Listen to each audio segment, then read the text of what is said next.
So ఇప్పుడు quad కూటమిలో సభ్య దేశాలు ఎన్ని అంటే 4 అని చెప్పాలి. Bharat, Australia, Japan, America.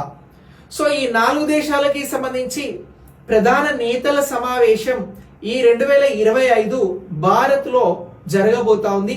ఇది గుర్తుంచుకోవాలి. ఇక ఈ 2025కి సంబంధించి జనవరి 21న ఈ క్వాడ్ గ్రూప్ కి సంబంధించిన విదేశీ మంత్రులు, ఎక్స్టర్నల్ అఫైర్స్ మినిస్టర్స్ సమావేశం అనేది వాషింగ్టన్ DC అమెరికాలో జరిగింది అని చెప్పేసి కూడా గుర్తించాల్సి ఉంటది. ఇలా ఈ క్వాడ్ అనేటువంటి కూటమి ఒక ముఖ్యమైనటువంటి కూటమి. ఇందులో భారత్ సభ్య దేశంగా కొనసాగుతుంది అని గుర్తుంచుకోవాలి. 2004లో సునామీ వచ్చిన తర్వాత ప్రారంభమైనటువంటి ఈ కూటమి 2007 నుంచి దీన్ని షింజో అబే, జపాన్ కి సంబంధించినటువంటి మాజీ ప్రధాని, ఇతని ఇనిషియేషన్ తోటి దీన్ని ప్రారంభించడం జరిగింది.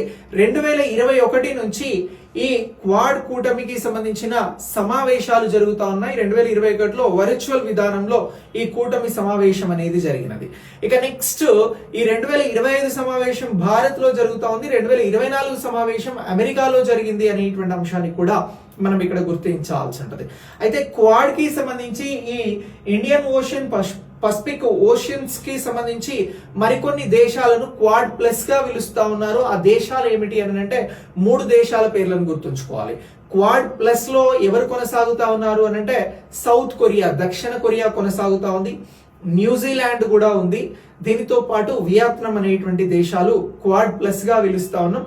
క్వాడ్ ఏమిటి అని అంటే జపాన్, భారత్, ఆస్ట్రేలియా, అమెరికా అని చెప్పేసి గుర్తుంచుకోండి. ఈ పాయింట్ ఆఫ్ వ్యూలో ఎగ్జామినేషన్ లో క్వశ్చన్స్ వస్తాయి. ఎక్కడ క్వశ్చన్ వచ్చినా ఈ అంశాలను మీరు ఆన్సర్ గా గుర్తించగలిగితే మీకు 1 మార్క్ వస్తుంది. Thanks for watching. నెక్స్ట్ వీడియోలో మళ్ళీ కలుద్దాం. Thank you.